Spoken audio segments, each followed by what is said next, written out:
They said she was cursed, that her eyes were born arguing with each other, one fixed on heaven, the other lost somewhere deep in the dirt. The mistress called it a mark of sin. The preacher said she was the Lord's reminder that not all children come from grace. But her mother just called her Mercy. On the Claybourne plantation in Georgia, 1846, the world was built on rules no one dared to question. The color of your skin, the bend of your back, the shape of your prayers. But Mercy broke them all simply by being born wrong in a place that didn't forgive difference. When she began speaking of things that hadn't yet happened, the storm that drowned the crops, the man who would hang himself before sunrise, fear took root, and fear in that kind of soil always grows into violence. This is not a ghost story, it's a story about what people do when they see something they don't understand. Because sometimes, the only thing more dangerous than evil is innocence that looks like it. You're watching The Macabre Record. Subscribe if you dare to listen past the silence. They said the storm started before the cry. The night Mercy Claybourne was born, the wind tore through the pines like something alive, rattling the shutters of the slave quarters until nails came loose. The sky was the color of iron, and the air carried that scent that comes just before lightning, sharp, metallic, almost clean. Inside the midwife's cabin, her mother, Ruth, lay sweating and trembling on the dirt floor, her belly heaving under a patchwork quilt. The midwife, old Ms. Tilda, whispered prayers that sounded more like warnings. "Don't let the wind in," she said. "Not tonight. Not with the Lord's eye watching." When the baby came, it was quiet. Too quiet. Ruth thought for a moment she was stillborn. Then the child took one long, shuddering breath and let out a cry that broke the silence wide open. And just like that, the storm stopped. No wind, no thunder, only the sound of rain easing off the roof and the slow drip of water from the eaves. Ms. Tilda lifted the child into the lamplight. Her face went pale. The baby's eyes didn't align, one fixed straight ahead, dark and calm, the other turned slightly inward, unfocused. Ruth reached for her, her voice weak. "Let me see her." "She's different," Tilda murmured, hesitant. "Best not." "Give me my baby," Ruth said, her voice cutting through the stillness like a blade. When she finally held her daughter, Ruth saw nothing strange at all, only a soft, round face and two eyes that seemed to be looking at the world from two different places at once. "You looking at heaven and me both, huh?" she whispered. "Guess that makes you special." Tilda crossed herself. Special ain't always safe. By morning, the whispers had already begun. Word spread through the quarters that Ruth's child had been born with wandering eyes. Some said it meant she could see spirits. Others said she'd stolen sight from someone else, maybe from a soul that hadn't been ready to leave. The mistress heard the rumor by sundown and sent word, "Keep that baby away from the house." But Ruth didn't care. She named her Mercy, saying the Lord must have had his reasons even if the world didn't. For the first few weeks, life carried on quiet. Mercy hardly cried, hardly slept. She'd stare at the same corner of the room for hours, eyes drifting slow, humming softly like she was answering something only she could hear. Sometimes, when Ruth woke in the middle of the night, she'd find the baby already awake, smiling, not at her, but at the window, and every time the wind passed through the pines, Ruth swore she heard that same soft hum rising with it. Not words, not prayer, just sound, calm, strange, and ancient, like the world itself was trying to listen back. By the time Mercy turned 3, the Claybourne plantation had already decided what she was. The mistress, Evelyn Claybourne, saw her only once, by accident. Ruth had been called to the big house to scrub the kitchen floors, and when the nursemaid wasn't watching, Mercy toddled her way through the back hall. The child wandered right into the parlor, clutching a chipped wooden doll to her chest. The mistress sat by the window, fanning herself against the heat. When she saw the little girl, she froze. The fan slipped from her hand. Those eyes, one dark and straight, the other turned inward like it was chasing something unseen. The child smiled, slow and innocent. "Hi." The mistress's voice broke into a whisper. "Good Lord!" The butler rushed in, snatching Mercy by the arm before Ruth could even react. "Miss Evelyn, I'm sorry, ma'am. I didn't—" "Get her out!" Evelyn hissed, rising from her chair, "and tell your people to keep that child away from this house. I won't have deformity walking my halls." Ruth heard the slap before she felt it, the back of Evelyn's hand cutting across her cheek later that evening when she came to apologize. "I told you to keep her hidden," the mistress said. "You let her roam like some wild animal." "She's just a baby," Ruth whispered. "She's a reminder," Evelyn snapped, "of the filth the Lord lets live in this world." That night, Ruth sat in the dirt beside the quarters, holding Mercy close. The child's head rested against her chest, small fingers tangled in her mother's dress. "They don't understand," Ruth whispered, brushing curls from her daughter's forehead. "Ain't nothing wrong with you, baby. You just see more than they do." Mercy didn't answer, just hummed her soft, tuneless hum, her crossed eyes following the flicker of candlelight like it was alive. The next Sunday, the mistress brought the preacher to the plantation. His name was Reverend Cole, a thin man with a sharp jaw and eyes that gleamed when he spoke of sin. He gathered everyone in the yard and preached about unnatural children and marks of Cain. He didn't name Mercy, but everyone knew. "She'll bring ruin if you let her grow unwashed in spirit," he warned, his voice rising with fever. "Ain't no cure for crooked sight but fire and the Lord's correction." After the sermon, the whispers grew teeth. The other children in the quarters wouldn't play with her. Women made the sign of the cross when she passed. Even Ruth's friends started avoiding her, saying the child's gaze made the air go cold. But Ruth never wavered. She worked longer hours to keep her daughter fed, kept her close, and sang to her every night. Still, sometimes when Mercy fell asleep, Ruth caught her smiling. Not the way a child smiles, but with the quiet calm of someone listening to something that nobody else could hear. And when Ruth leaned close, she thought she heard it too. A soft whisper in the dark, repeating her daughter's name like a secret. The summer Mercy turned 5, the drought came. Weeks passed without a drop of rain, and the earth cracked open like old skin. The air turned to dust, and even the pine trees seemed to sigh beneath the weight of it. The slaves still worked the fields, but their movements were slower now, bodies glistening with sweat that turned to salt before it hit the ground. The well behind the quarters, the one the people relied on, began to sink low. Each morning Ruth would draw water, and each morning the rope came up heavier, the bucket darker. It smelled of rust, of something old. One evening, she sent Mercy to fetch a small pail of water. The girl was quiet, obedient, always humming to herself as she walked. When she didn't return right away, Ruth felt a pang of worry and went to look for her. The well sat beneath a crooked oak, its stones wrapped in moss. Ruth saw her daughter crouched beside it, her face tilted toward the opening. The pail sat forgotten at her feet. "Mercy," she called softly. "You drawing water or dreaming?" The child didn't move. Her lips were parted, her crossed eyes fixed on the dark mouth of the well. Ruth's heart tightened. "Baby." Mercy turned her head slowly, eyes unfocused, her voice small as a whisper. "It's talking." Ruth's skin prickled. "What you mean, talking?" Mercy pointed down into the well. "The water's humming back." Ruth moved quick, pulling the child away, her own breath catching in her throat.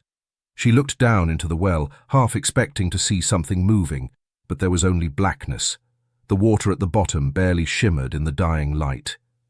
"You don't listen to no well," she said firmly, her voice shaking. "Ain't nothing down there but what the Lord buried." Mercy frowned, confused. "But it said Mama." That night, Ruth didn't sleep. She sat awake by the door, clutching her Bible, watching her daughter sleep in the dim glow of the firelight. Every time the wind shifted, she thought she heard it again. A faint murmur from the direction of the well, too soft to be wind, too strange to be anything else. By morning, she went to the mistress, begging her to let one of the men cover the well with new boards. Evelyn Claybourne stared at her, unimpressed. "You superstitious people hear ghosts in your own footsteps," she said. The drought makes the wind moan, that's all." But that evening, when the master's horse slipped on the dry clay near that same well and broke its leg clean in two, the whisper spread like fever through the quarters. "They said the child was talking to the well," one woman murmured. "They said the well talked back," another replied. And for the first time Ruth noticed the way even her friends' eyes shifted when they looked at her child, not with pity anymore, but with distance. Mercy didn't notice. That night, she hummed herself to sleep, her small fingers tracing invisible shapes in the air like she was following a rhythm only she could hear. Reverend Cole came back to Claybourne plantation in early August when the drought had turned the earth the color of old blood. He rode in from town on a white horse streaked with dust, Bible in one hand and a sweat-stained hat in the other. The mistress met him at the gate before Ruth even knew he was there. "Reverend," she said, voice tight with exhaustion, "the child's been seen again, wandering, talking to things that ain't there. She's turning my people uneasy. They whisper when she passes. I can't have fear in my yard, not with the cotton half dead, and the Lord testing us like this." The preacher smiled the way snakes do when they've found a hole to slide into. "The Lord's tests don't come from heaven, ma'am. They come from sin.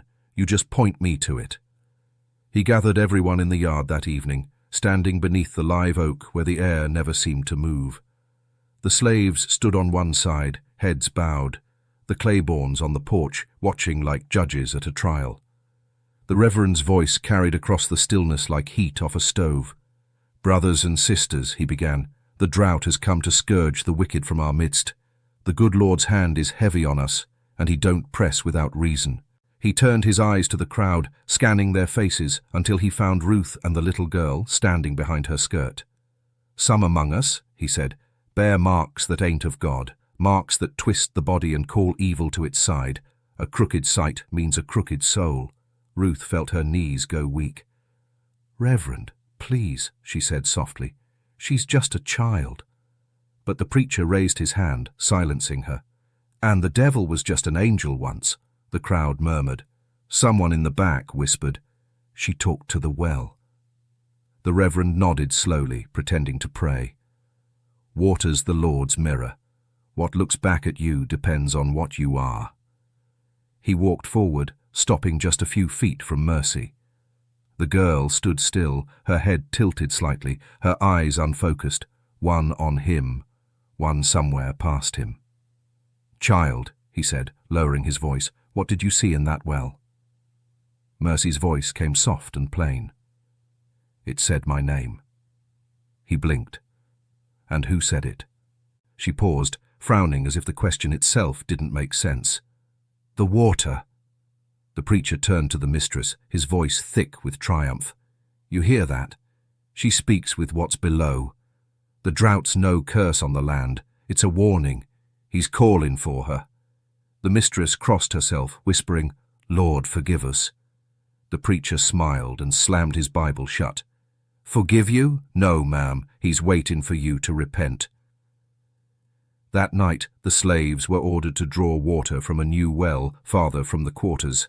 No one went near the old one again, but Ruth noticed something that kept her awake till dawn. The next morning, where the preacher had stood, the dirt was darker, damp, and when Mercy walked past it barefoot, the ground hissed as if it remembered. That night, Ruth dreamed of fire. She saw the fields lit up like sunrise, the air thick with ash and screams that didn't sound human. The sky glowed the color of hot iron, and through it all, Mercy stood in the middle of the flames, calm, barefoot, the hem of her dress smoking but never burning. Her strange eyes glimmered through the haze, one reflecting the blaze, the other turned somewhere inward, as if watching a fire no one else could see. When Ruth reached for her, the heat bit her hand. She woke, gasping, drenched in sweat, the smell of smoke still clinging to her nose. Outside, the night was quiet. Too quiet. Even the cicadas had gone still. She rose, wrapped a shawl over her shoulders, and looked toward the quarters where Mercy slept. But the door was open. Her heart lurched. She ran barefoot across the yard, gravel biting her feet, until she saw her child sitting by the edge of the path. The moonlight made her skin look pale and smooth, her crossed eyes fixed on the line of trees that bordered the field. "Mercy!" Ruth hissed, kneeling beside her. "Lord, child, what you doing out here?" The girl didn't answer. She held something in her hand, a small bird, limp, its feathers wet. "It fell," Mercy said softly. "I tried to put it back." Ruth saw the tree she pointed to, a dead pine with no leaves, split down the middle like lightning had taken it long ago. The nest sat near the top, torn and empty. Ruth swallowed hard, pulling her daughter close. "Hush now. You can't fix what the Lord's already called." Mercy's fingers tightened around the bird. "I didn't mean to hurt it." "I know, baby, I know." When Ruth pried open her daughter's hand, the bird's neck was twisted clean through. But the strangest part was the smell, faint, bitter, like wood smoke. By morning, Ruth burned the bird behind the quarters, whispering prayers under her breath. She told herself it meant nothing, that children hurt things sometimes without knowing why. But that night she dreamed again. The same fire, the same sky. Only this time, Mercy wasn't standing still.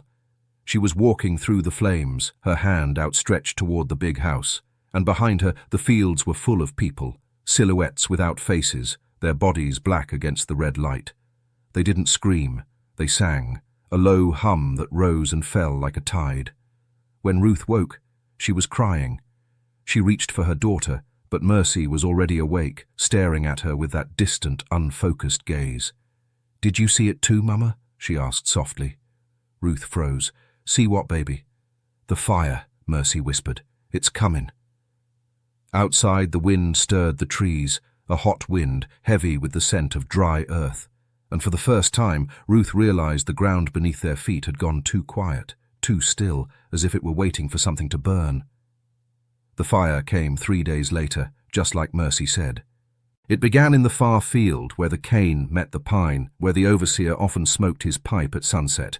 The men swore they'd put out every ember, that no flame was left behind.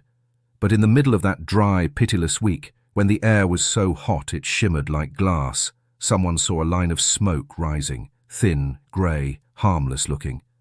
By the time they reached it, the sky was already turning red. The cane went up like dry paper. The flames leapt row to row, hissing and snapping, a wall of light devouring everything it touched. The air filled with that strange, sweet smell, sugar cooking in its own death. From the quarters, Ruth saw the glow rising and screamed for the others to run. She grabbed Mercy by the arm, pulling her toward the tree line, but the child resisted, staring at the fire. "Mama," she said softly. "It's pretty." Ruth's heart split in her chest. "Don't you look at that. Run, baby, run!" They ran through the field, the dirt burning underfoot.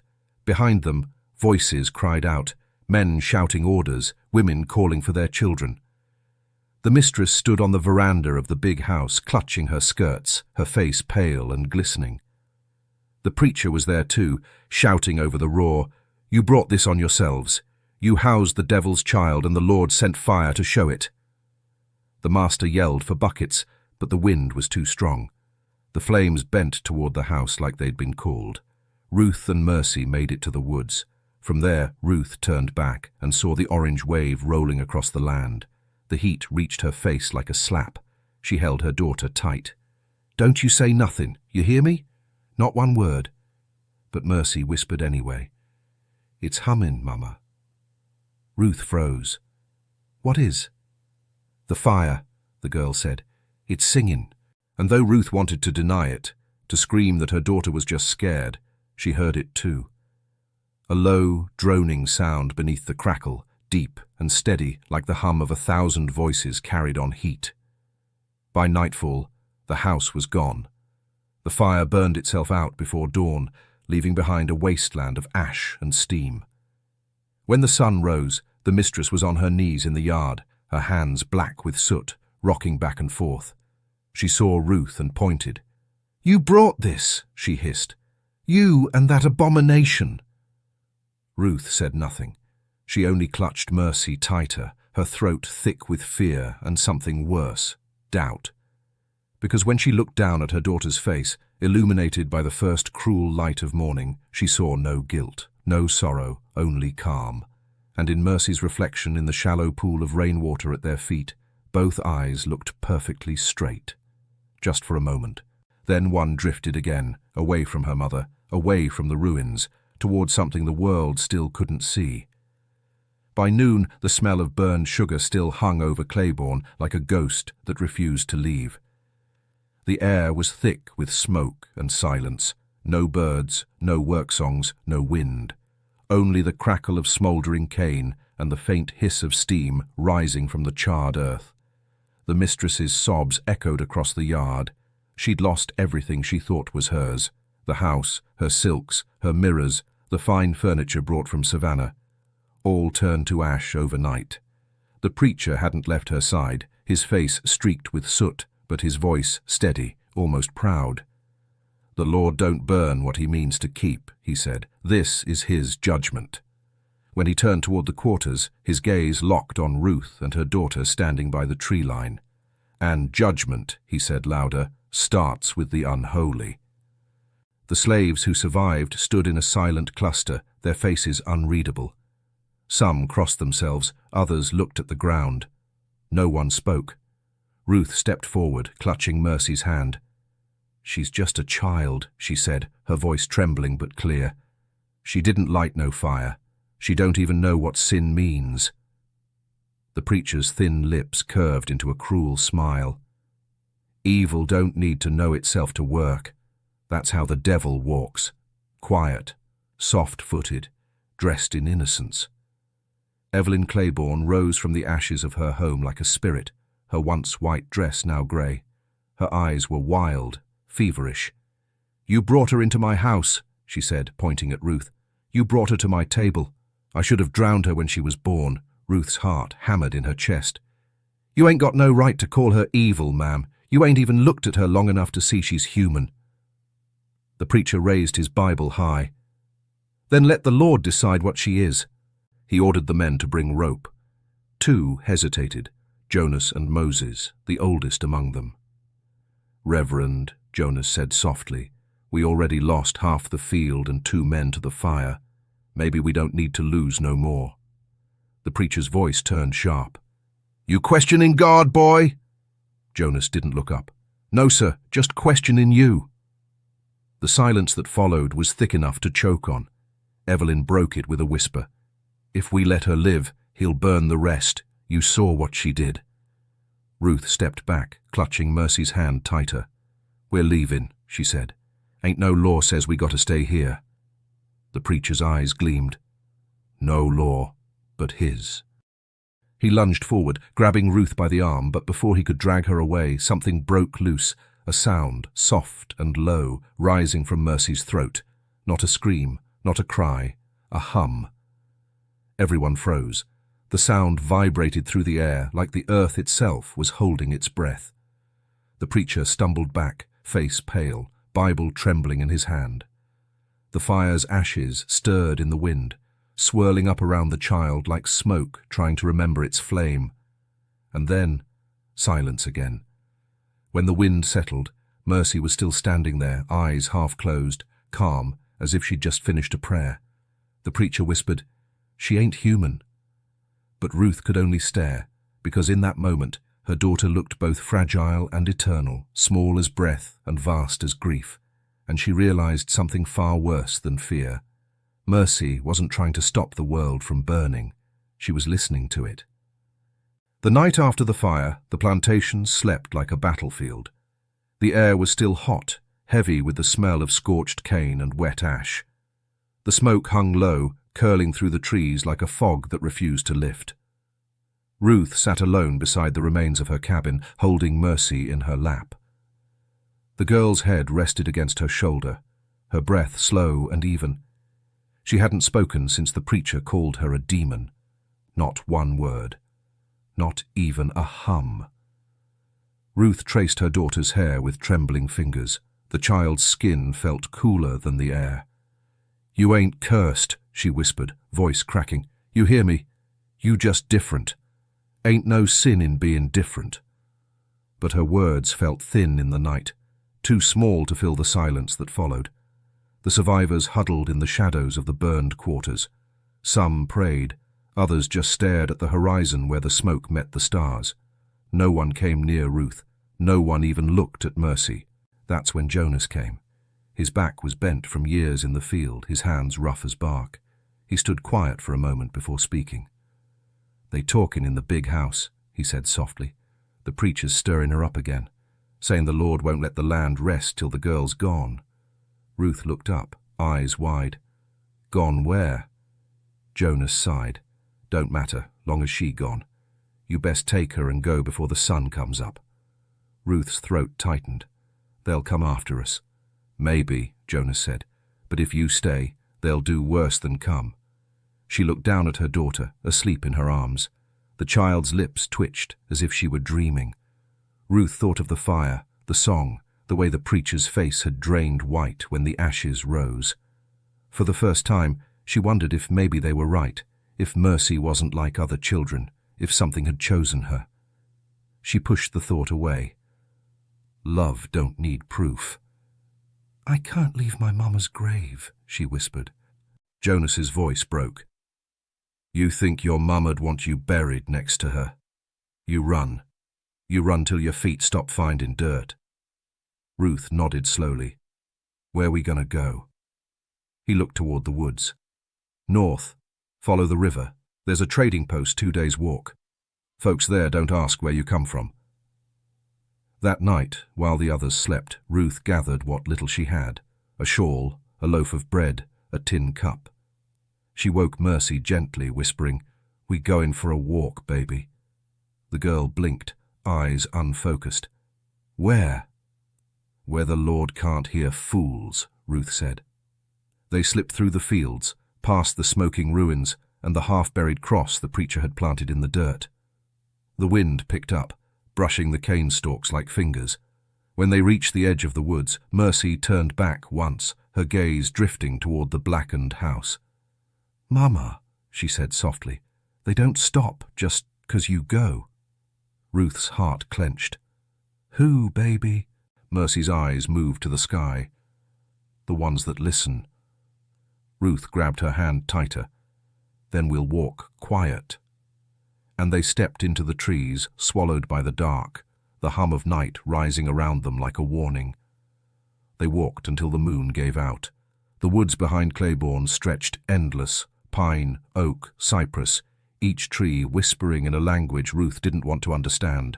The air was thick and sweet, full of the sound of insects, the croak of frogs, and the faint rush of water somewhere far off.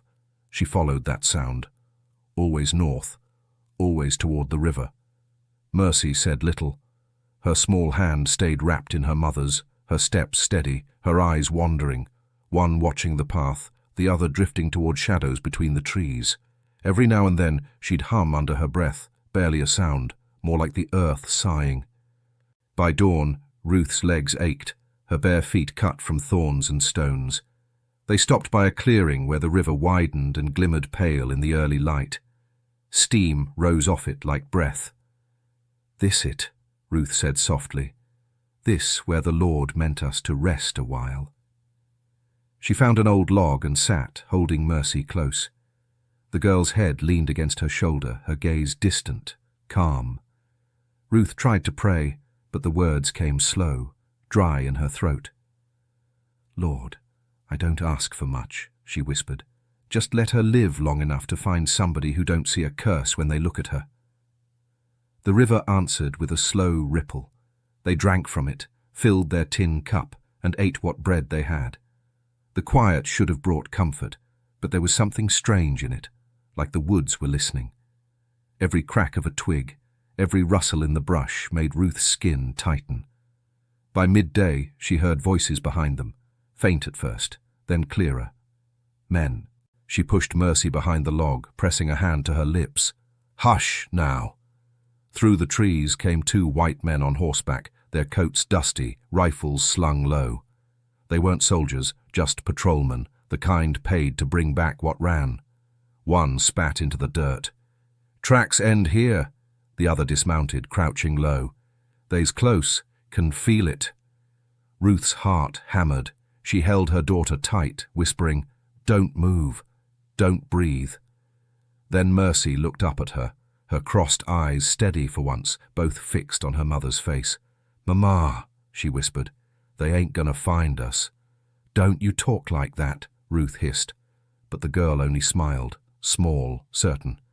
"They'll go the wrong way." The men paused, confused. One pointed toward the opposite bank. "You hear that?" "What?" "Thought I heard. Hummin'." The other squinted, uneasy. "Ain't nothing here but frogs. Come on." And just like that, they turned their horses and rode west, their voices fading into the distance. When they were gone, Ruth finally let herself breathe. "Lord in heaven," she whispered, clutching Mercy close. "How you do that?" Mercy didn't answer. She just kept her eyes on the river, her lips barely moving. Ruth leaned close and heard it, a low hum, deep and steady, vibrating through the girl's chest like something alive. "Don't sing that," she said sharply. "Ain't nothing out here worth talking to." Mercy looked up, calm and tired. "It talks first, Mama." Ruth turned toward the river. The current moved slow, smooth, white where the sun hit it. And for a moment she swore she saw ripples moving against the flow, toward them. By nightfall, the woods had changed. The air felt heavier, thicker with the smell of wet moss and river silt. The trees leaned closer together now, their trunks slick with humidity, their branches creaking like old bones in the wind. The sound of the patrolman had faded hours ago, but Ruth couldn't shake the feeling that something still followed them, not men, but the echo of being hunted.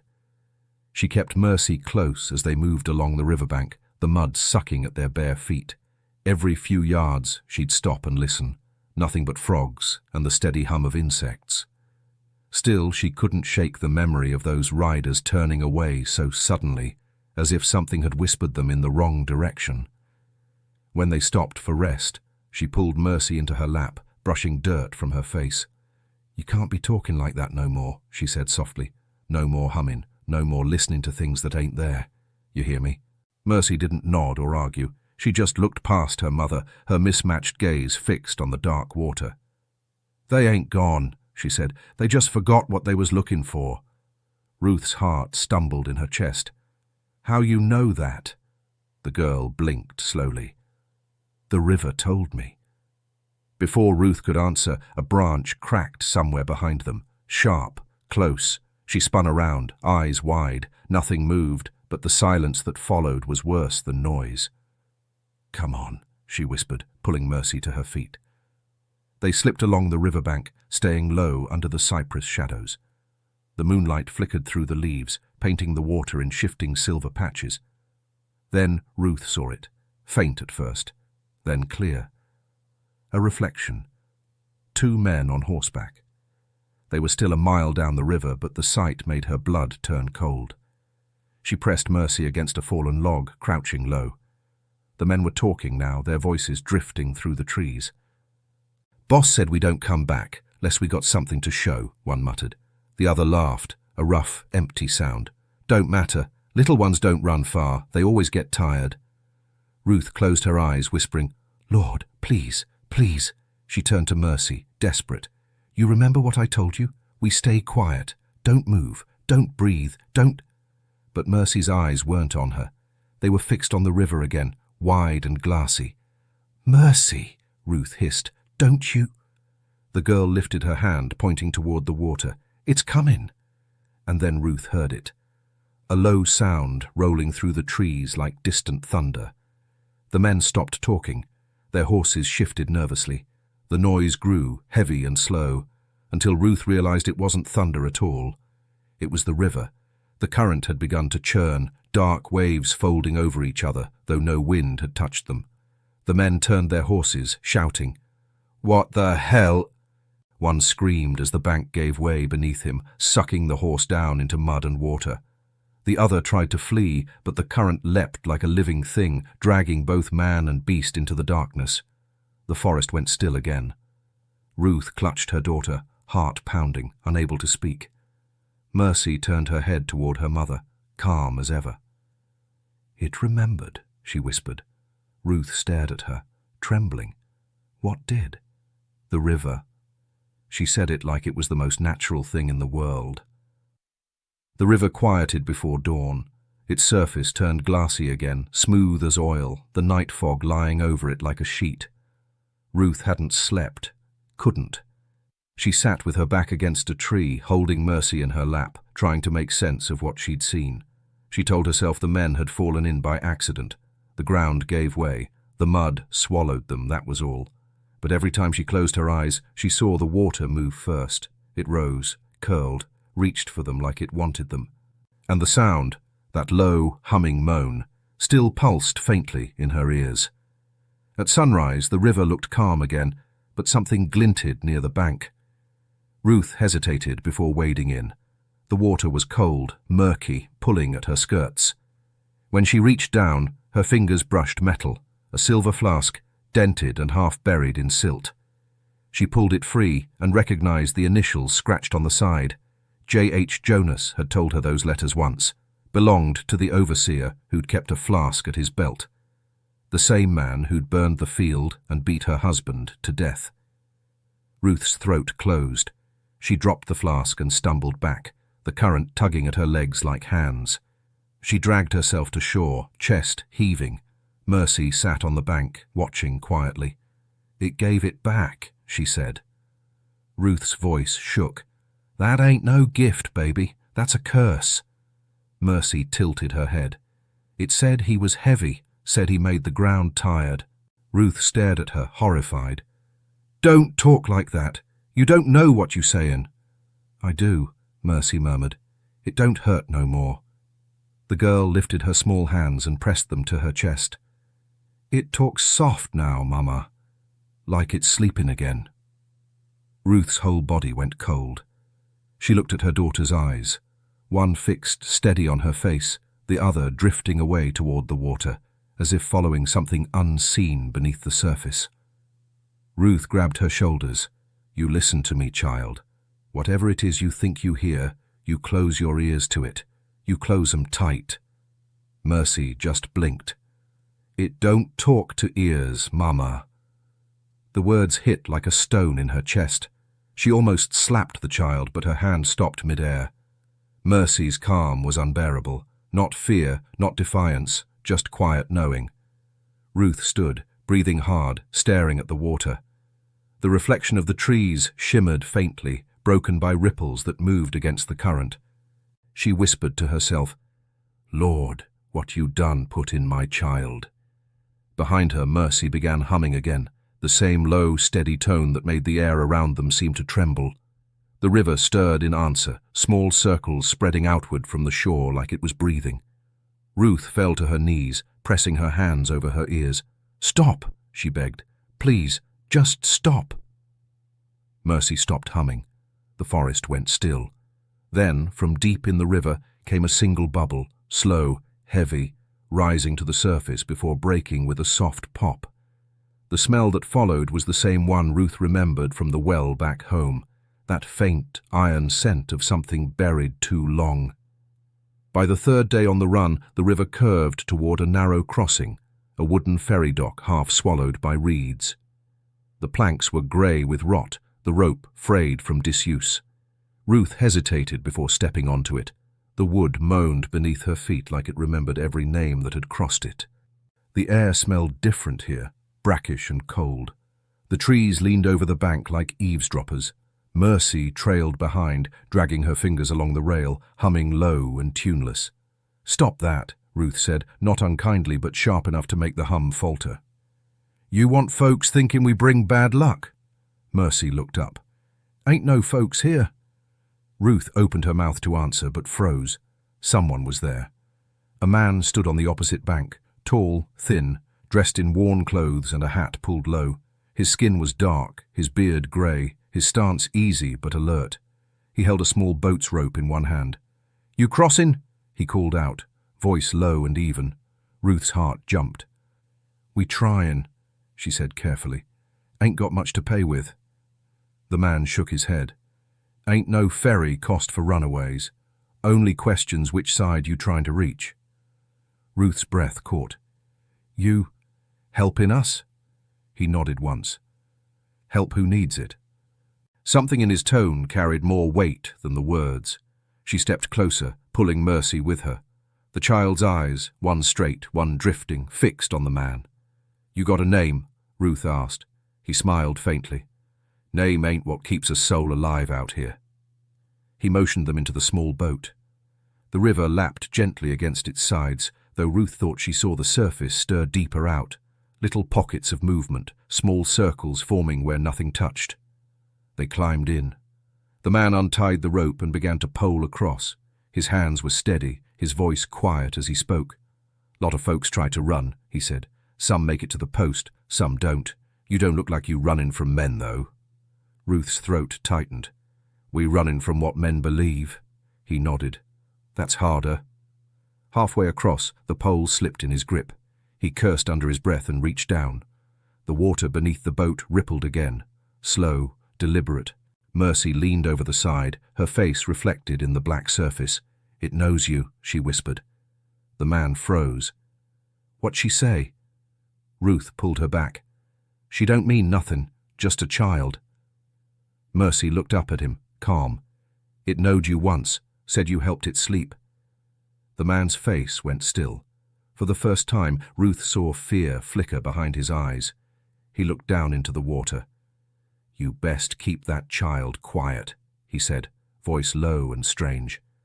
This river remembers every name whispered to it. You start calling it back, it'll start listening. Ruth's breath came hard. You talk like you seen it. He met her eyes. I seen what happens when it wakes. When they reached the far bank, he helped them out, his hands shaking. Keep north, he said. Don't stop by no water after dark. You hear it hum, you turn the other way. Ruth tried to thank him, but he was already pushing off again back toward the fog. Mercy watched him fade into the mist. He's scared, she said. Ruth nodded. Good. Maybe he'll live longer that way. But even as she said it, she could still hear it, faint under the trees, blending with the wind, that low hum chasing them from the riverbank, soft and steady like a memory that refused to drown. By the time Ruth and Mercy reached the pine country, their feet were blistered and bleeding. The land had changed from river flat to rising hills, the soil dark and root thick. Pines pressed close together like a crowd of watchers, their scent sharp and dry in the sun. The sound of the river had faded behind them, but its weight lingered, the sense of something that still followed. Quiet, unseen. Late that afternoon, Ruth found what she'd been praying for, a small cabin hidden among the trees. The roof sagged and the door hung loose, but smoke stains above the hearth said someone had once called it home. She knocked anyway, out of habit. No answer. Inside, dust lay thick on the floorboards, and a single chair sat tipped over near the fireplace. On the table she found an old wooden cross and a rusted tin cup. It's safe, she whispered, mostly to herself. Mercy walked the perimeter slowly, eyes wandering, one fixed on the window, the other turned slightly inward. Somebody cried here, she said. Ruth stiffened. Ain't nobody here now. That's what matters. The girl nodded, but her fingers brushed the wall, tracing lines in the dust as if following some unseen shape. They prayed too hard, she murmured. Ruth tried not to listen. She sat her down, wrapped her blistered feet, and fed her the last of their bread. The child ate in silence, chewing slow, her gaze drifting to the window where the light filtered pale through the needles. After a while, Ruth found a bucket and stepped out to fetch water from a small creek behind the cabin. The air was cooler there, the ground soft with pine straw. She knelt, dipped the bucket, and froze. The reflection that stared back from the water wasn't her own. Two eyes, one dark, one pale and misaligned, blinked up from the surface, wide and still. Then the water rippled and cleared, showing only her face again. She stumbled back, spilling the bucket. Lord help me, she whispered. When she returned to the cabin, Mercy was standing by the door. You saw it, the girl said quietly. Ruth's mouth went dry. Saw what? Them that hums, Mercy said. They don't like being forgotten. Stop talking nonsense." Mercy looked at her, her voice small. "Mama, you scared of what I see?" Ruth wanted to say no. She wanted to tell her daughter she believed in her, that nothing she saw could make her love her less. But the truth hung heavy in her chest. She was scared. Scared of what she couldn't explain, scared of what her child might be, scared of what the world had done to her mind. She knelt and gripped the girl's hands tight. "We rest tonight. At first light we keep walking. Don't look back. Don't listen." Mercy nodded, though her mismatched eyes lingered on the window again. "I can't help it, Mama," she whispered. "They whisper real soft when it's dark." That night the wind moved through the pines with a low, breathy sound, too even to be chance. It came and went in rhythm, like the slow hum of a voice too tired to speak. And Ruth lay awake beside her daughter, afraid to ask whether it came from the trees or from the child sleeping beside her. The wind began after sundown. At first, it was nothing more than the sigh of air through pine needles, a lonely sound that carried the scent of sap and earth. But as the night deepened, it grew strange, steady, deliberate, like a tune remembered but not quite sung. Ruth sat by the dying fire, her arms around her knees. Mercy slept beside her, curled under the quilt they'd found in the corner, the fabric stiff with dust and old smoke. The girl's breathing was shallow but calm. Every so often her lips moved, like she was whispering to someone in a dream. Ruth didn't want to hear what came out. She reached for the Bible she kept in her apron and thumbed through its pages, whispering verses she half remembered from the quarters. But her voice trembled, her mind wandering. "Yea, though I walk through the valley," she began, and stopped. Something knocked once against the side of the cabin. She froze. Another knock, slower this time. Then silence. She rose quietly, heart pounding, and crossed to the window. The trees outside stood still, no storm, no wind strong enough to move them, only shadows stretching long across the ground. Ruth turned back toward her daughter and stopped. Mercy was sitting up now, eyes open, staring straight at the door. "Lay down, baby," Ruth whispered. "Ain't nothing out there." Mercy didn't move. Her voice came small and steady. "They found us." Ruth felt her stomach twist. Who did? The ones that forgot their names. Before Ruth could speak, the knocking came again, 3 hard thuds shaking the loose door on its hinges. She grabbed the poker from the hearth, her hand slick with sweat. "Ain't no devil gonna scare me in my own house," she hissed under her breath. She flung the door open. Nothing, just the woods, the moon glinting off the pine needles. The air smelled faintly of smoke again, that same sweet bitter scent from the burned fields. Then she looked down. In the dirt before the door lay a small, wet shape. A bird, dead, its wings spread wide, its neck bent wrong, the same kind of bird Mercy had held the night before the fire. Ruth's throat went dry. Behind her the girl spoke softly. "Mama." Ruth turned. Mercy's eyes had caught the firelight, one reflecting red, the other pale and cold. She was smiling, but not in the way a child smiles. "They remember you," she said. "You was there when they burned." Ruth dropped the poker. "Stop talking that way, child." "I didn't say it," Mercy said. "They did." Ruth took a step back, her breath sharp. "You hush now. You hush your mouth." Mercy tilted her head. "They say the fire ain't done." Outside, the wind shifted again, carrying with it a faint hum that rose from the ground instead of the air. It moved through the floorboards, through the walls, into Ruth's bones, a vibration that felt almost human. She slammed the door shut and fell to her knees, clutching the Bible to her chest. The hum faded. When she looked up, Mercy was lying down again, fast asleep, her face calm as if nothing had happened. Ruth stared at her for a long time, the fire burning low, her thoughts splintering into prayer and dread.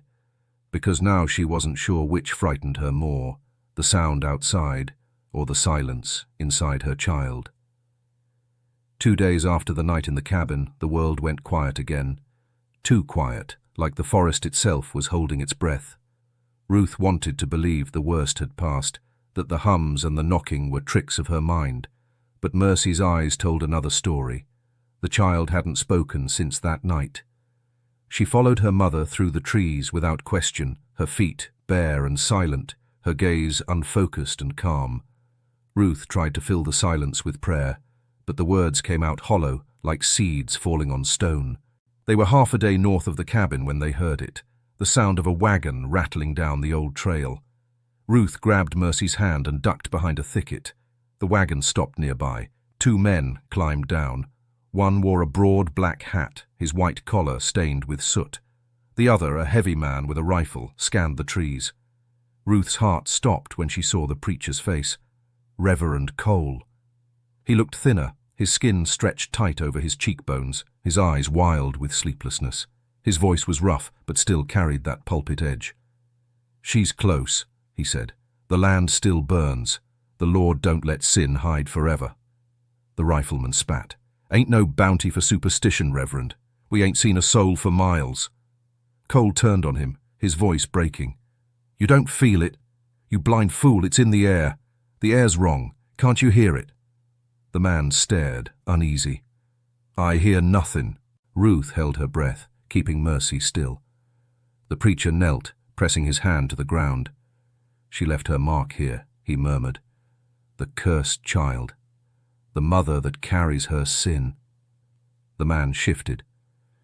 "You talking like the devil's in a child." Cole stood abruptly. "He's in her blood." Ruth's throat went dry.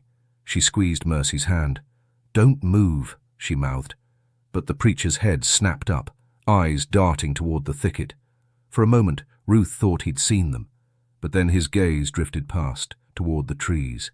His expression changed, not fear, but recognition. "Do you feel that?" he whispered. The rifleman frowned. "Feel what?" Cole's voice dropped to a trembling whisper. "The hum." The other man shook his head. "Ain't no hum, Reverend. You're losing your mind." Cole staggered backward, his hands shaking. "No, it's her. She's near." The forest went still. Even the birds stopped. Then, faint, distant, came that sound Ruth dreaded most, a low, deep vibration that rose and fell like breath. The rifleman's face paled. "What in God's name is that?" Cole grinned, his eyes shining with fanatic fire. "Not God," he said. "The child." He turned toward the trees, shouting, "Mercy! You can't hide from the Lord's light." Ruth grabbed her daughter, whispering, "Run!" But Mercy stood still. Her eyes shifted, one toward her mother, one toward the preacher, and she said softly, "He don't listen to light no more." The preacher froze. Then, from deep in the woods behind him, came a sudden crack, like the earth splitting open. The horses reared, the riflemen screamed, and the ground beneath their wagon began to sink. Ruth pulled Mercy away, running through the trees as the preacher's voice rose behind them, half prayer, half madness. "Lord, burn her clean, burn her clean." Then came the sound of wood breaking, hooves thrashing, and a single, desperate scream swallowed by the earth. The forest went silent again. Only Mercy's hum lingered, faint, steady, echoing through the trees like something very old and very tired had just gone back to sleep. By the 4th week, Ruth's body had turned to bone and will. The soles of her feet were split and raw, her stomach hollow. Every breath felt like a prayer half finished. But she kept walking. Mercy, light and quiet beside her, never complained, never slowed. When they reached the trading post, Ruth almost didn't believe it was real. It sat at the edge of a clearing, a sagging structure of weathered boards with a broken sign swinging above the door. Jonah's Goods and Feed. A woman sat on the porch, shelling peas into a tin bowl. Her skin was the deep brown of river clay, her hair streaked silver, her face lined with both age and strength. She watched Ruth and Mercy come out of the woods, her hands never stopping their work. Ruth stopped at the edge of the clearing, wary. "You come far," the woman said at last. Her voice carried the lilt of somewhere older than the south, the rhythm of islands Ruth had only heard about in whispers. Ruth nodded. "We just need water. Maybe a place to rest till morning." The woman studied her for a moment, then nodded toward the barrel near the steps. Ain't much, but you can drink. Got some cornbread too if you don't mind it stale. Ruth hesitated, then approached, helping Mercy to the barrel. The girl dipped her hands in, letting the cool water run through her fingers. The woman's eyes narrowed slightly. What's her name? Mercy, Ruth said. That a Bible name or a hope? Both, the woman smiled faintly. Good answer. She motioned for them to sit. Ruth obeyed, grateful but cautious. You got people? The woman asked. Had, Ruth said. Not no more. The woman nodded, not pressing. Lot of wandering souls passed through here, she said. Some running from men, some running from what they done, some running from things they can't name. Ruth looked down, uneasy. We just trying to find quiet. The woman's eyes flicked toward Mercy. Quiet don't follow some folk, she said softly. Mercy looked up then, her mismatched eyes catching the sunlight. One brown, one pale as ash. The woman's breath hitched, but she didn't flinch. She leaned forward instead, studying the child. You seein' things other folks don't? She asked. Mercy nodded once. Sometimes. What kind of things? Mercy's voice was calm, distant. Things that don't stop moving even when they dead. Ruth's stomach clenched. Don't you start that. The woman didn't look away. You hush her for your sake or hers? Ruth's eyes filled. Both. The woman sighed. There's old power in the world, girl. Some born with it, most die fearing it. The ones that got it, they don't ask for it, and it don't let go easy. Ruth swallowed hard. You talking like you believe her. The woman smiled without humor. I don't believe or disbelieve. I just listen. She looked back at Mercy. You best keep moving, little one. The world don't like what it can't explain. Mercy's small hand tightened around her mother's. It follows us, she said quietly. The river, the fire, the preacher. The woman's smile faded. Then you better not sleep near no water. Ruth nodded. We'll move at first light. The woman rose, wiping her hands on her apron. Leave before first light, she said. The dark's safer than dawn. Dawn's when things remember. They left the trading post before the sky turned grey. The woman's warning clung to Ruth's mind like smoke. Leave before first light. The dark's safer than dawn. It sounded like nonsense, but she didn't argue. Some words carried weight, whether they made sense or not. Mercy walked a few paces ahead, her small shape outlined by the faint silver of the stars. The road stretched north, an old wagon trail that cut through pine and clay, rutted from years of wheels and rain. It smelled of dirt and iron and distance. Ruth tried not to think about the preacher or the fire or the way the ground had swallowed him whole. But the sound of it, the scream that ended like a breath being taken, still echoed somewhere in her chest. She wanted to believe he was gone. Yet deep down, she knew the things that fed on fear never left hungry. They walked until the air began to brighten, that half-light where the world decides what it wants to be, night or morning. The forest changed then. The crickets stopped. The wind paused mid-breath. Keep walking, baby, Ruth whispered. Mercy slowed. You smell that? Ruth sniffed the air. At first she thought it was damp pine or rot. Then it hit her. Smoke, thin and sweet, like cane fire. Her stomach dropped. She scanned the horizon. No flames, no glow. But the scent was there, faint and steady. Pick up your feet, she urged, her voice shaking. They walked faster, the sound of their footsteps muffled by the clay. The air thickened, heavy enough to taste. Then came another sound, a creak, low and rhythmic, like an old rope pulled too tight. Mercy stopped. Ruth turned. Don't. The child's eyes lifted toward a crooked oak by the side of the road. Ruth followed her gaze and saw it. A body hung from one of the branches, swaying gently in the morning wind. Bare feet, grey skin, eyes wide and staring. The rope around his neck groaned with each movement. Ruth's knees gave way. Lord, have mercy. Mercy tilted her head, studying him. He don't blink. Ruth pulled her close. Don't look, baby. But Mercy didn't move. He trying to say something. Stop, Mercy pointed. His lips. Ruth forced herself to look. The man's mouth moved, just barely. The lips cracked open like old clay. No breath, no sound, just motion. His eyes fixed on the girl, not on Ruth. Then, in a voice that wasn't quite real, something rasped through the air, broken like wind through reeds. She comin'. Ruth stumbled back, dragging Mercy with her. We go in now! The wind rose suddenly, scattering the red dust across the road. When it settled, the branch was empty. The rope swung free. Ruth didn't look again. She just ran. Mercy kept up, silent except for a whisper that chilled her mother's bones. He trying to warn us, Mama, Ruth gasped between breaths. Warn us of what? Mercy's mismatched eyes turned toward the horizon. Of who's still looking? And behind them, far down the road, the wind carried a sound that wasn't the rustle of trees or the cry of birds, just a slow, steady hum, too low for words, too heavy for peace. By dusk the next day, Ruth saw smoke again, but this time it rose from chimneys, not fields. A cluster of weather-worn buildings sat along a muddy road, a sign swinging crookedly over the first one. Stillwater. Pop. 213. Ruth had never seen a town so quiet. No dogs barked, no wagons rolled. The air felt heavy, muffled, like the world had been told to hush. She and Mercy walked slowly down the road. Every window seemed to be watching them. A woman sweeping her porch froze mid-motion. A group of men near the smithy lowered their voices.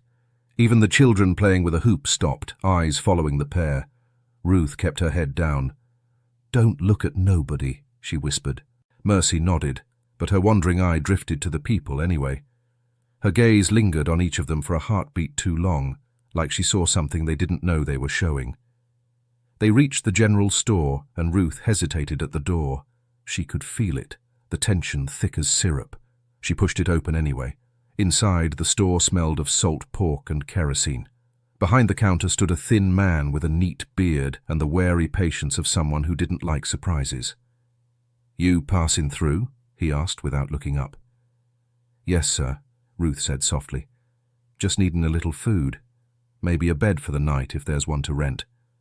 He glanced up then, his eyes catching Mercy's. His expression shifted, the faintest recoil. You her mama? Ruth nodded slowly. I am. He studied her for a moment, then turned to a ledger. Ain't much for rent. Folks here don't take to strangers. More so since the fires.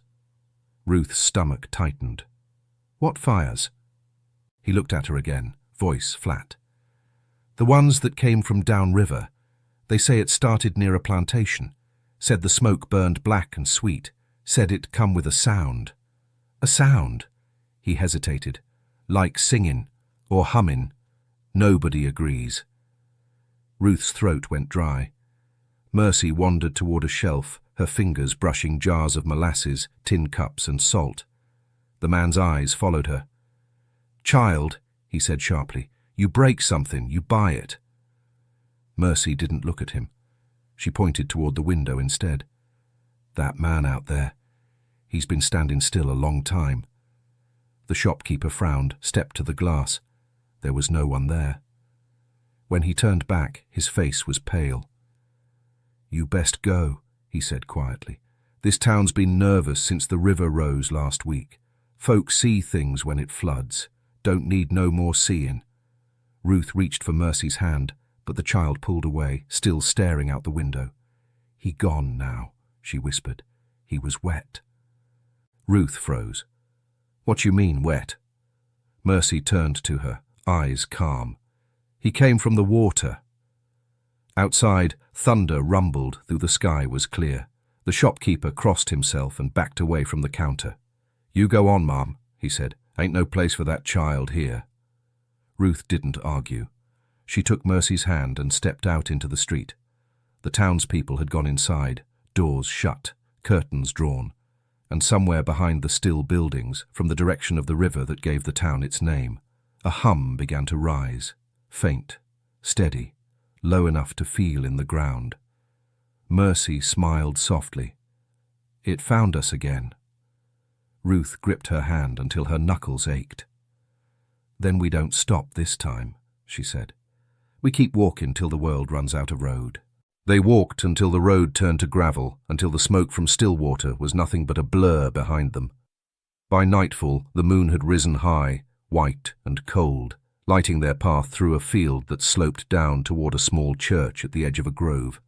The building leaned to one side, its steeple cracked, the bell long gone. A graveyard surrounded it, the stones crooked and half swallowed by weeds.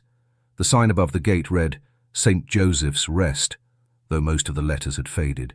Ruth hesitated. "We ain't staying here," she said. "Church or not, it don't feel right." Mercy was already walking toward it, bare feet soundless on the grass. "Baby," Ruth called, "you hear me? We ain't sleeping among the dead." Mercy turned her head slightly, one eye fixed on her mother, the other drifting toward the church door. "They ain't dead, Mama. They just quiet." Ruth's chest tightened. "Don't talk that way. Not here." But Mercy kept walking. Ruth followed, muttering prayers under her breath. The church door was open, creaking slow in the breeze. The inside smelled of dust and damp wood, the pews warped from years of rain. A single candle flickered near the altar, and beside it, a man knelt. He was older, his shoulders stooped, his clothes threadbare but clean. His head was bowed, his lips moving in slow, deliberate prayer. Ruth stepped back. "I'm sorry, sir," she said softly. "Didn't know anyone was here." The man didn't look up. His voice was low, cracked from disuse. "Ain't nobody here but me and the Lord," and he stopped listening long ago. Ruth's hands tightened around Mercy's shoulders. "We'll go," she said. The man's head turned slightly. "You come from Stillwater?" It wasn't a question. Ruth hesitated. "We passed through." He nodded. "That river's wrong now. You seen it?" Mercy spoke before Ruth could stop her. "It follows us." The man's breath hitched. Slowly he rose to his feet, his knees cracking. "Then you best not linger." Ruth frowned. "You believe in such things?" The man gave a tired smile. "Belief don't change what's true. I was a deacon here once, buried more souls than I can count. Last flood, the ground gave up 2 of them. Ruth felt the chill crawl up her spine. "You mean the coffins came up?" He shook his head. "No coffins. Just bones, laid neat in the pews like they was waiting on the sermon." Mercy stepped closer. "Did they sing?" He looked at her sharply. "Child, you don't ask that." But Mercy didn't flinch. "They hum, don't they, when it's near?" The deacon's face went pale. "You know that sound?" Mercy nodded slowly. "Been hearing it a long time." He made the sign of the cross. "Then you ain't running from no man. You're running from the earth itself." Ruth grabbed her daughter's hand. "Come on," she said. "We leavin'." But as she turned to go, the candle on the altar flickered and went out. In the silence that followed, a faint vibration rose through the floorboards, not loud, not sudden, just deep enough to feel in the chest. The deacon fell to his knees, whispering, "Lord, not again." Outside, the wind picked up, carrying with it that low, endless hum, steady as breath, older than prayer, and Mercy smiled, whispering, "They're waking up." The candle flickered back to life on its own. No spark, no match, just a thin, trembling flame fighting the air. The deacon didn't move. He stayed kneeling before the altar, eyes wide, hands shaking. The light from the candle made him look half alive, half carved from wax. Ruth held Mercy close, her heart pounding so hard she could hear it echo in her ears. "What's happening?" she whispered. The deacon's voice was barely a breath. "It remembers." Ruth frowned. "What remembers?" He turned slowly, and the expression on his face chilled her, the hollow look of a man who'd already buried his own faith. The ground, the river, the ones that burned. Mercy stepped forward before Ruth could stop her. "You seen 'em too." The deacon flinched. "Child, I've seen enough to know I ain't meant to see no more." He wiped at his mouth, the gesture shaking. The first time it came, It was the year of the flood. Water rose overnight. Quiet, steady, no thunder, no rain. Next morning, the graves had split. The air smelled like iron and sugar. Ruth felt her knees weaken. "Sugar," she repeated softly. "Like the fields." He nodded. "Like something sweet rotting from the inside. We thought the flood carried the dead up. But it wasn't water that moved them. It was calling." Ruth's hands tightened on Mercy's shoulders. "Calling what?" The deacon looked at the child. "You already know, don't you?" Mercy's voice was calm, almost kind. "They just want to rest." The candlelight jumped, and Ruth swore she saw the shadows on the walls shift, not from the flame, but from something behind it. The deacon's voice cracked.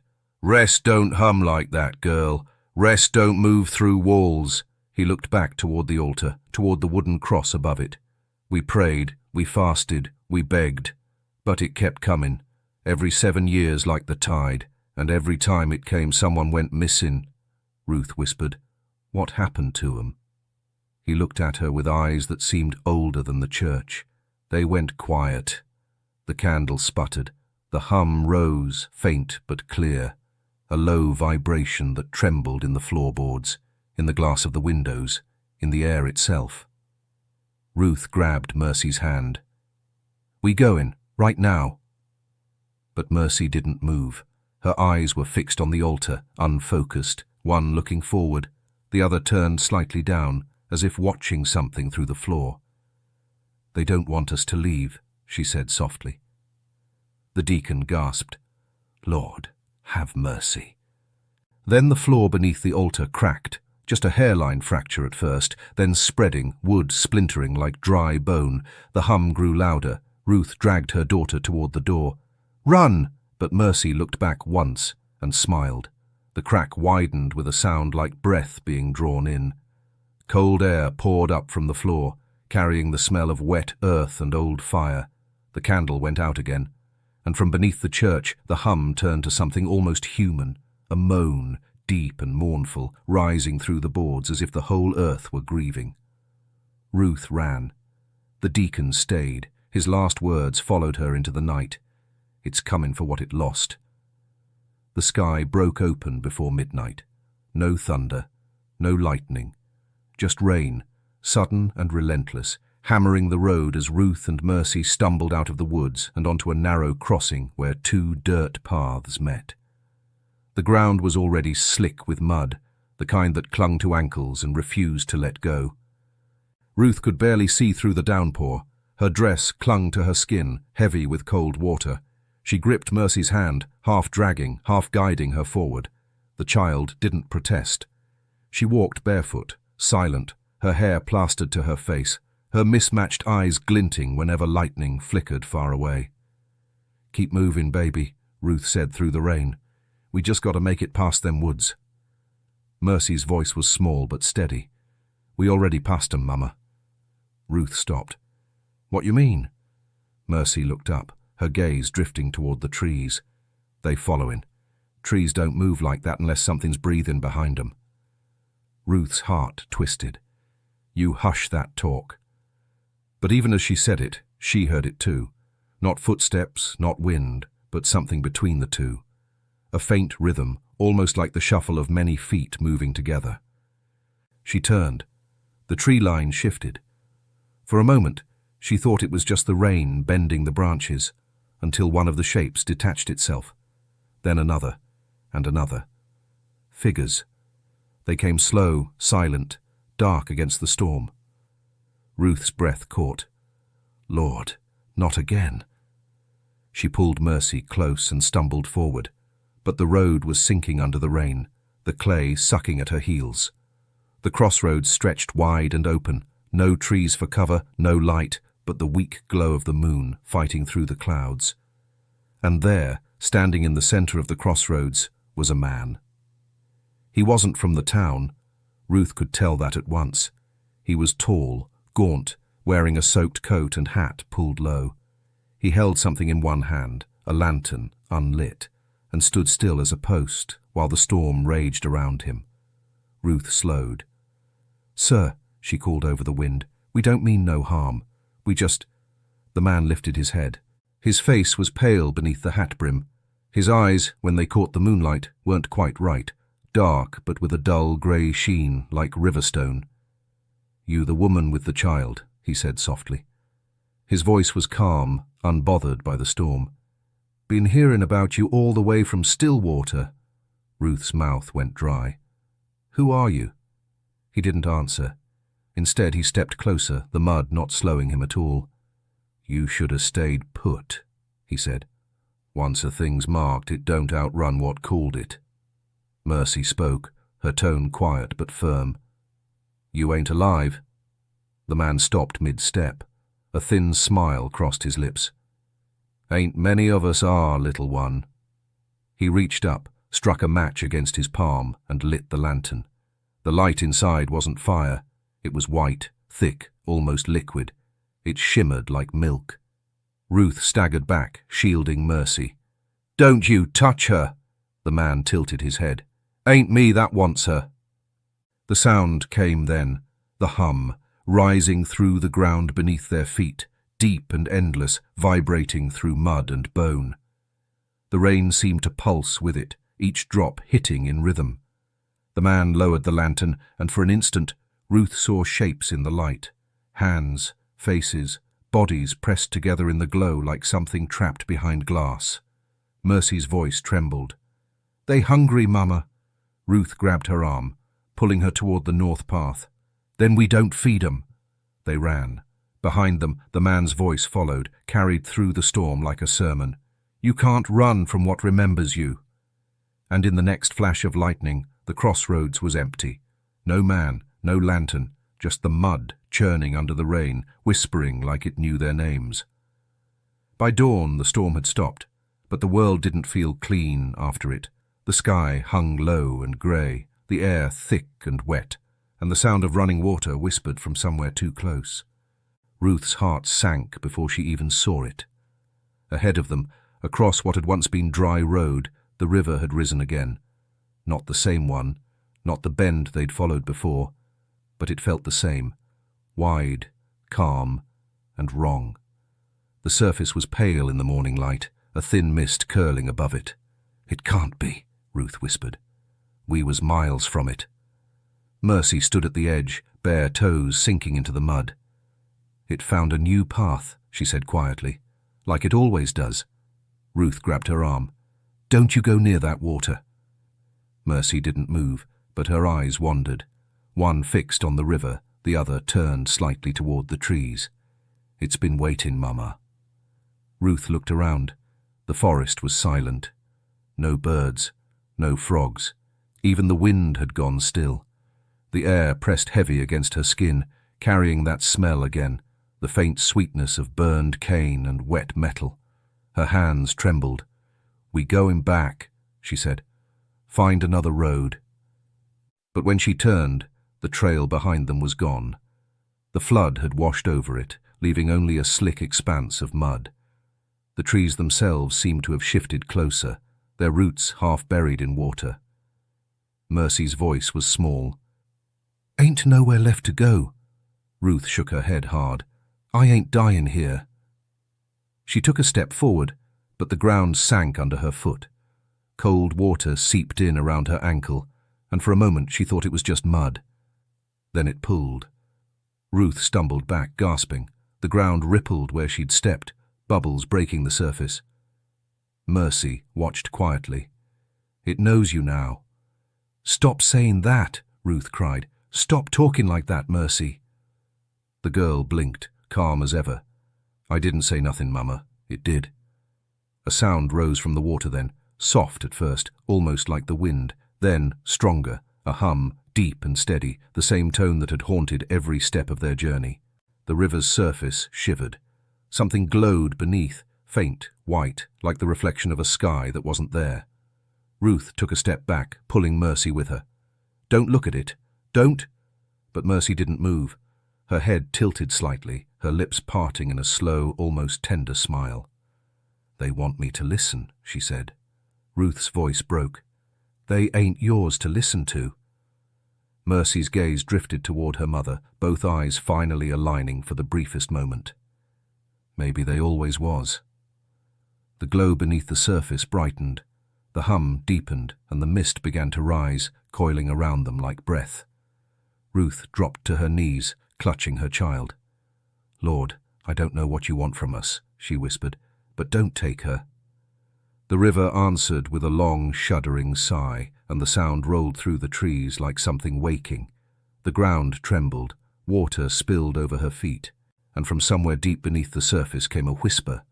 Not Mercy's voice, not Ruth's, but something older, colder.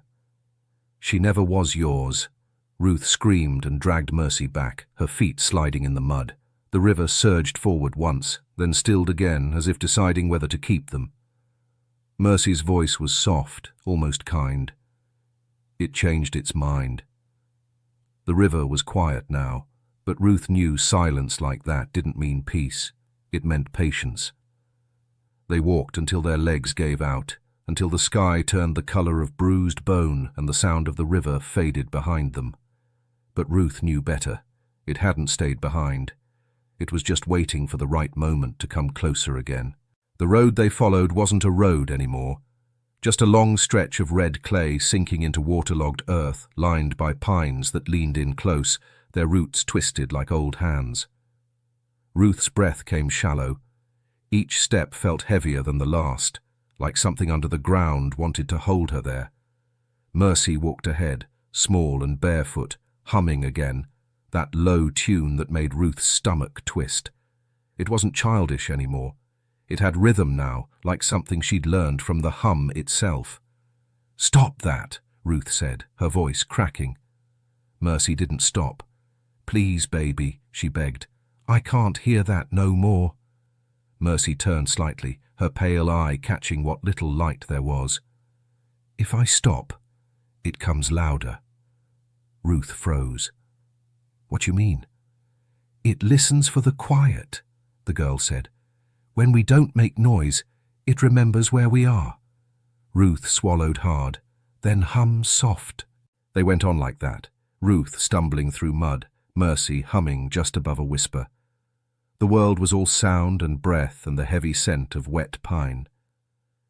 As night came, they saw the faint shape of a bridge ahead, wood and rope, old and crooked, stretched over what looked like a dry ravine. Ruth's heart lifted. "We cross that, baby. We'll find the post. Folks there'll help us." Mercy didn't answer. She just stared at the bridge. "Ain't no post past that," Ruth frowned. "You don't know that." But the closer they got, the more her daughter's words began to feel true. The bridge didn't creak or sway, no sound at all, just stillness. And below it, the ravine wasn't dry like she thought. The shadows there moved, slow, thick, too smooth to be dirt, water. She took a step back. "No, we find another way." But Mercy was already walking toward it, her bare feet silent on the wood. "Mercy!" Ruth cried. "Get back here!" The girl stopped in the center of the bridge, the wind lifting her hair, her dress clinging to her thin frame. "Mama," she said softly, "you ever think maybe we didn't run from it?" Ruth's voice shook. "What you talking about?" Mercy looked down at the water below. "Maybe we brought it with us."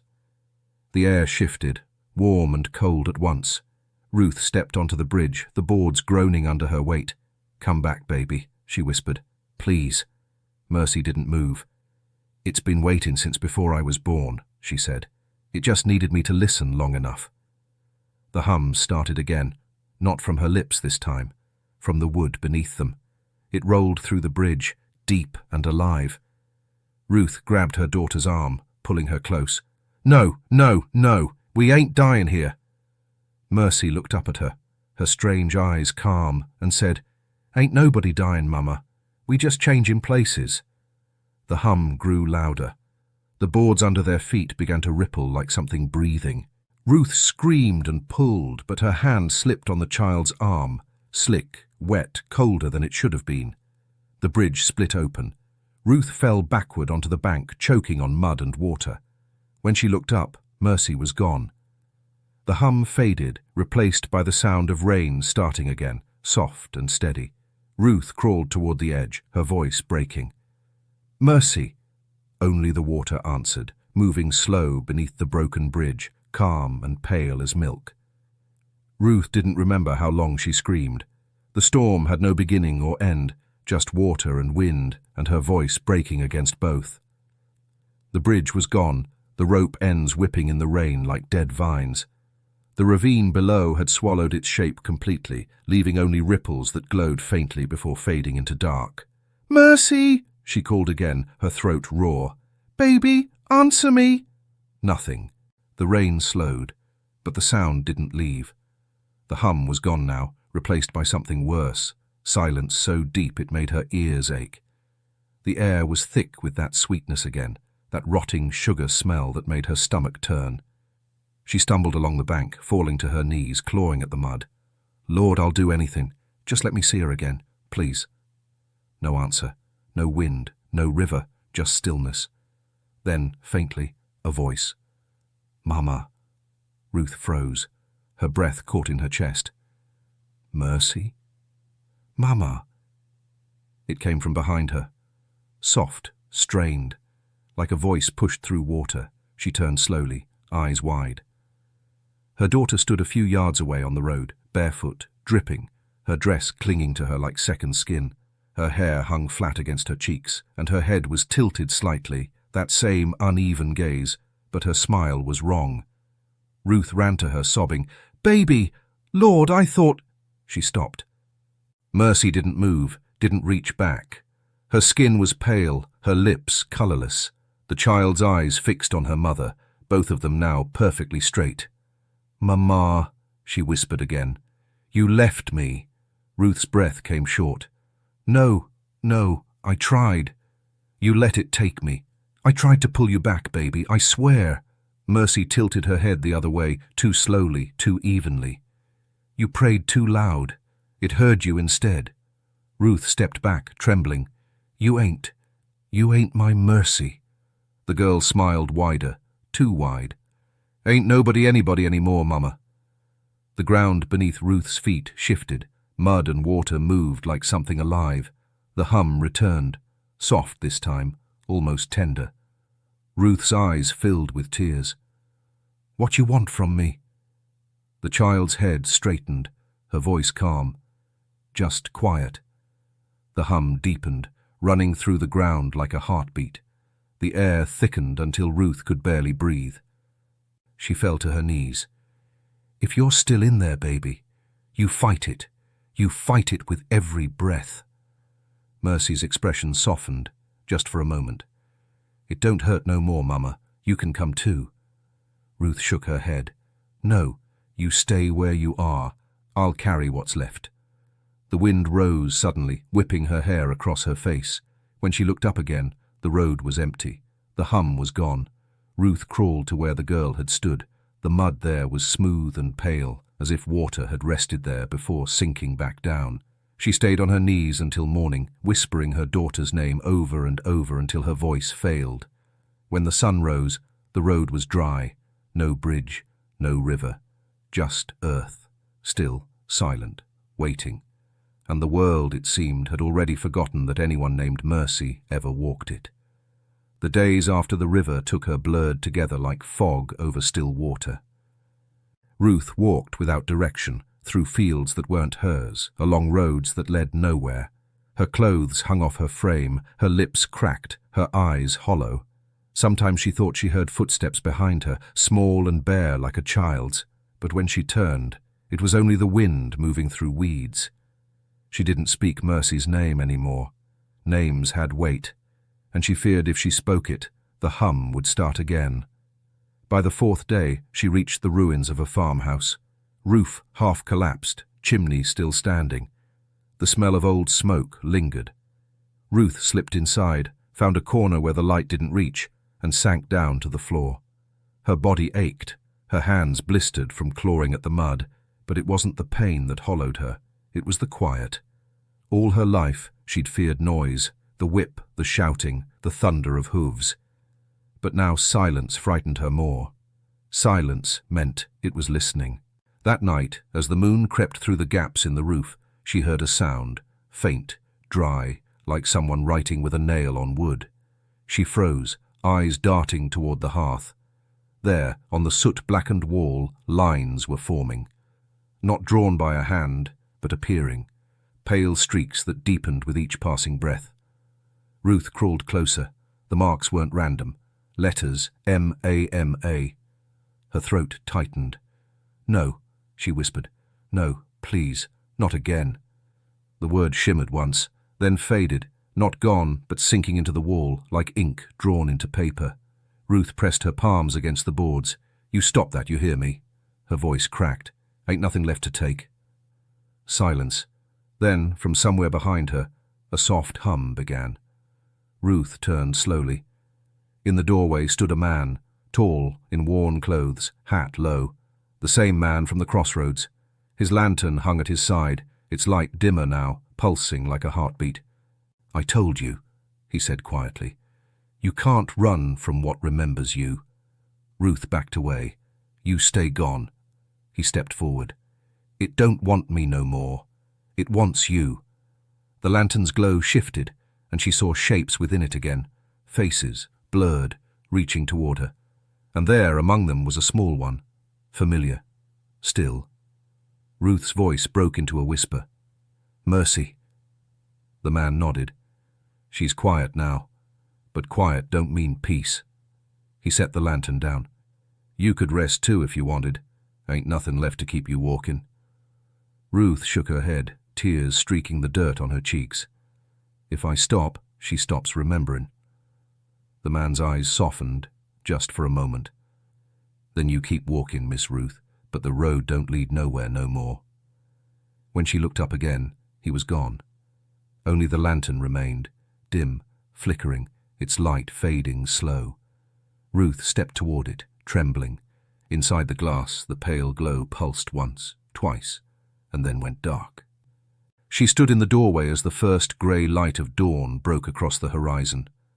The world was quiet again, save for one faint sound, the echo of a child's hum carried on the wind, soft as breath. Ruth began to walk north. The earth beneath her feet was dry now, cracked and pale. No river, no bridge, no road sign left to say where she'd been. Just a long, empty path, the kind that forgets the names of those who travel it. And somewhere far behind her, in the quiet soil of a place once called Stillwater, something old and endless finally went still. Some stories linger like ghosts, long after their voices go quiet. They stain the soil, echo through the air, and wait for anyone foolish or desperate enough to listen. Ruth's footsteps faded somewhere along the road north, and no one ever found her bones. But in the pine country, when the river floods and the wind carries low, some say they still hear a hum, not mournful, not angry, just remembering. Because not every haunting begins with death. Some begin with love that refused to let go. If this story unsettled you, remember, history holds more horrors than any ghost could conjure. There are roads that never appear on a map, and names that should never be spoken aloud. This was the Macabre Record, where we don't tell stories to comfort the living. We tell them so the dead won't be forgotten. Subscribe if you dare to walk a little further down that road, where mercy ends and memory begins.